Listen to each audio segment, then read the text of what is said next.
We're back again. This time we're gonna do wax resist.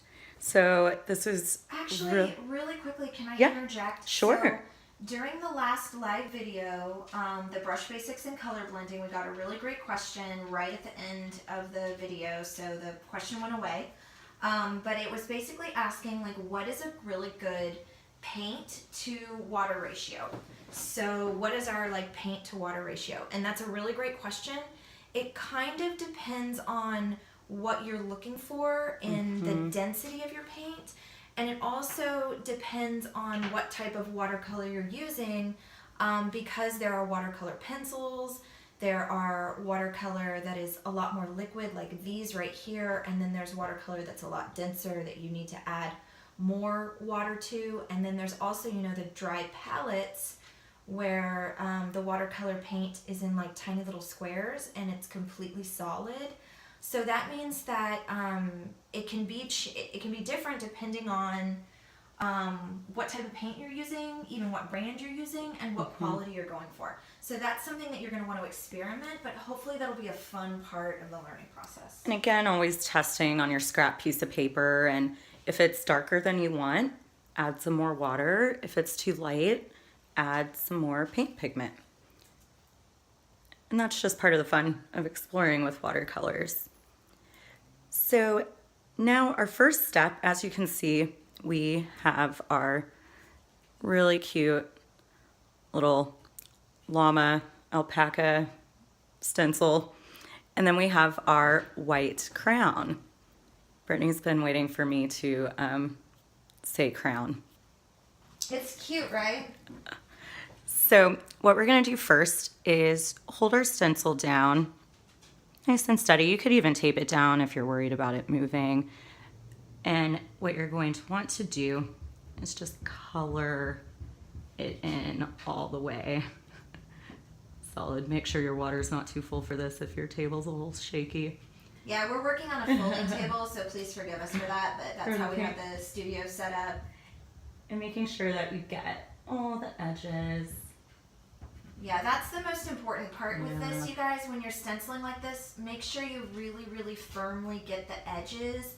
That's going to give you a crisp image. That's going to make the outer lines look really like dense and even, and it's going to make sure that people can really understand what that image is. Yeah, so don't be afraid to really just scrub that crayon along those edges. Dig in and go for it here.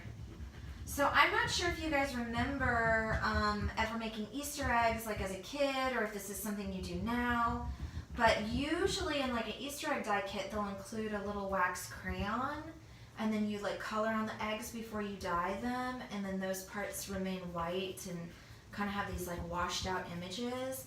This is actually a really similar technique, so hopefully this will feel familiar to you guys and be nice and fun. There's other times too that we use like a resist technique, like even indigo dyeing, for example. Like shibori is so trendy. Shibori dyeing is technically a resist as well. So that dyeing things nearby and keeping one section undyed or unpainted like we're doing here, you'll see that across media. I'm kind of working around the edges first, and then I'll go back towards the center. You can find these stencils at any craft store. These are the Martha Stewart brand. Oh, they're the cutest. She has a lot of really cute stencils. Do you happen to remember the name of the brand that like all the pizza and the...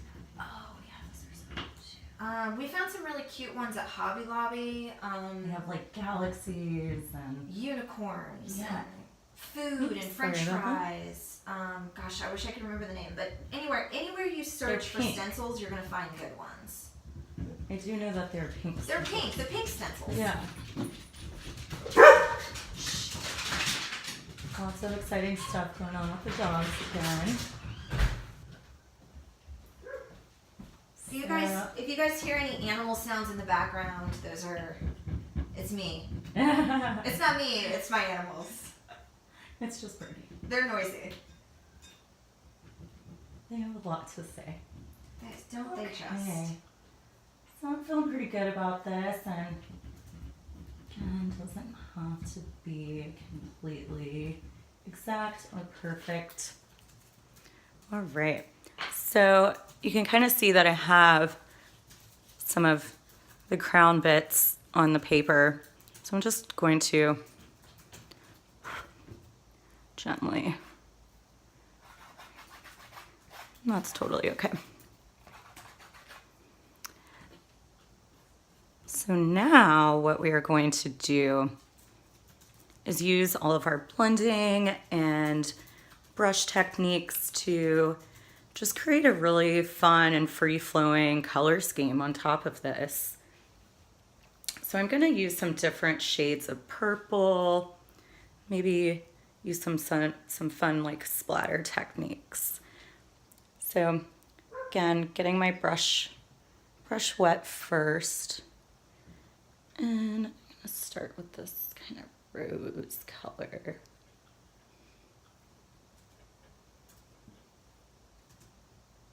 As you can see, I kind of did, just like the example, the stencil off center. I'm just going to start kind of at the top. There's really no rhyme or reason here. Just kind of go in with whatever feels good.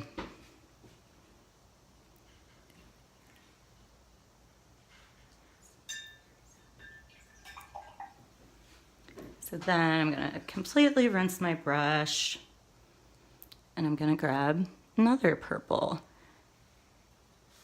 Maybe using the blending technique here. And as you can see, the areas that I used the wax on, or the crayon, are being blocked out. Cute. Yeah, looks good. I'm just gonna keep kind of working around.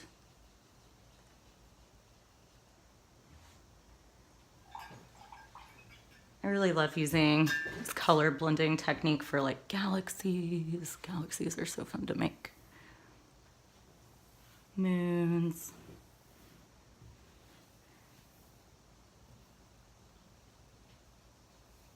So just kind of working around whichever way you feel. Looks good. Again, it's okay if you didn't hit all the spots on the stencil. Kind of makes it a little bit more fun that way. Just gonna drag that. Ooh, see, kind of drag it over a bit.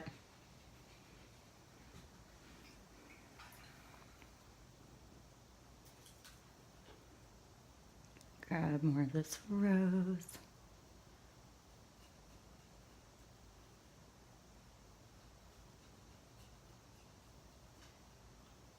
Now you could do this on an entire sheet of paper using multiple stencils. Yeah, you could make whatever your own heart stencil. desires.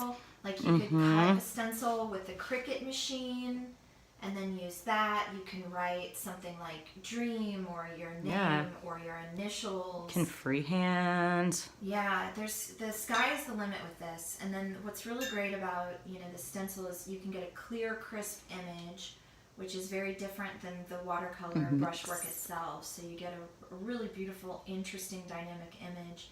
But it's also really beginner friendly. So this is not something that you have to know how to really beautifully make shapes, in watercolor. You don't have to be a professional painter. This will make a beautiful professional image that's a little bit more beginner friendly. So that's really nice.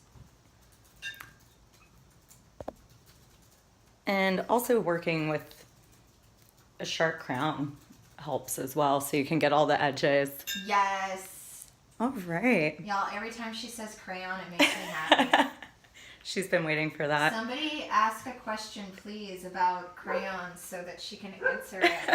I'll ask a question about crayons. Talk about crayons. Have you ever tried using a colored crayon? I haven't actually, I haven't either, but but that's interesting. that would be a thing. Lighter color will definitely give you more of this type of spirit. Where it's just than a blocking dark out one. the paper. But yeah, that would be something interesting to experiment. Maybe we'll do that on our next live video and we can play along with you guys. All right, guys, so we're going to move on to our next technique. So I hope y'all like that one. And we'll be back real soon.